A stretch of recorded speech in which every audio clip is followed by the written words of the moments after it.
This is Dr. Ferguson, and we're back with Bjorn Rebney, the CEO of Bellator Fighting Championships. I have one question, or maybe two, depending on how you answer. What's the deal with Hector Lombard? I think Hector Lombard is the best middleweight in mixed martial arts. And I think that he has been an absolute... Hold on, player. Yeah? Hold on, buddy. You're going to have to qualify that. Okay. Because we have Anderson Silva in the game. Yep. All right. You have a Chael Sonnen who arguably some people would say will probably just take Hector Lombard down.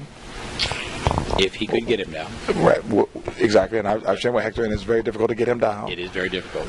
But we have seen Anderson Silva make mincemeat out of people. Right. And in your opinion, on Pro MMA Now, at 12:55 a.m. on Saturday, yeah, on the 21st of April, you're saying right now that in your opinion you believe, I want you to say it. In my opinion, I believe without any question that Hector Lombard is the best middleweight in mixed martial arts, and whether or not we decide to match the outstanding UFC offer that he currently has, and whether he keeps fighting in Bellator and keeps knocking people out here, or whether we decide from a business perspective that we'll release him and allow him to go sign the deal with the UFC, I think that whether he's fighting in our circle at Bellator or whether he's fighting in the octagon at the UFC, he will show that he's the best middleweight in the world. And I think it will take him, if he were to go to the UFC, 2-3 fights to get an opportunity to fight Anderson Silva, because Hector has that one factor in his game that everyone wants to see, which is one punch, devastating knockout power. And I think he would win it there. If he stays with us, I think he has a very high likelihood of having a huge, long reign as our middleweight champion. I think he's... everything I've seen out of Hector Lombard, and it's nice to see a bit of vindication on it now, because I've been saying I thought he was one of the best in the world for a long time.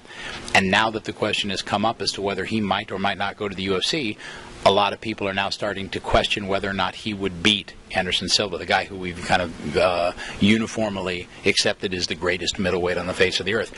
I think he would.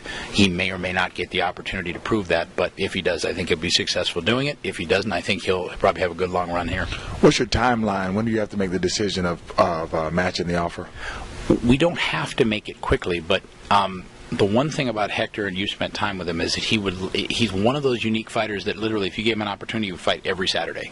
I mean, he wants to fight all the time. He is an old school combatant that does not want to sit around, does not want to go into a 2-month training camp. He would like to fight all the time. That's why the tournament suited him so well when he first got with us, because you could fight every month, and he was happy as could be. I think he hasn't fought in a long time, and I owe it to Hector just in terms of what he did for our organization to give him an answer very quickly. I'm analyzing the documentation. We've got a huge contract from the UFC that they submitted to him. We have the right to match it dollar for dollar, word for word. So we're looking at it right now with my partners at Viacom and Spike. We'll make a decision in very short order. I mean, next week. I want to get him an opportunity either to get scheduled to fight for us very quickly or to get scheduled to fight elsewhere real quickly. On a scale of 1 to 10, well, 1 being him staying at Bellator and 10 seeing him leave, where are you right now?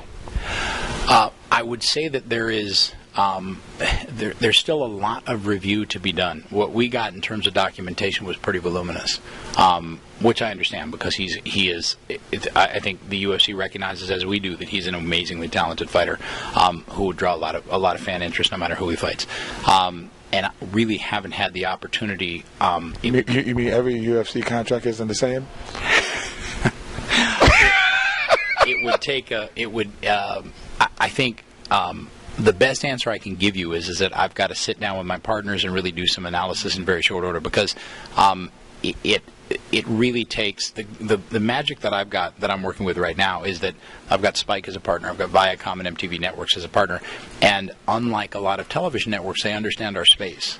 They understand contracts in our space. They understand marketing. They understand value. So in terms of analyzing Hector Lombard, and I have to take my heart out of it, because I think Hector's awesome and I like him a lot as a guy, but I've got to take my heart out of it, and it's just a business analysis. And that business analysis is well done vis-a-vis Bellator and Spike and Viacom all working together to say, cost-benefit analysis, does it make sense to re-sign him? Does it not make sense to re-sign him? Where can it be monetized? Where can't it? Because it is a business that we're running. Bjorn, it's been a long evening. cheese and rice has been a long evening. You look more tired than I do. And Bro, that's scary because I've been working since 7 o'clock this morning. Bro, I got up. Man, I got up at...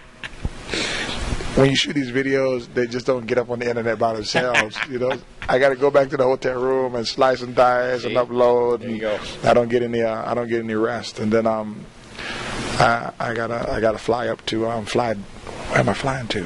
Flying down to Atlanta to round out the fight weekend. I mean, this fight weekend was one of the best fight weekends, definitely of the year. Yeah. And Bellator definitely kicked it off with Bellator 66. It was absolutely phenomenal. Even the undercard was absolutely phenomenal. Very cool. I thank you so much for putting out a quality product. Thanks. And once again bringing it to Cleveland.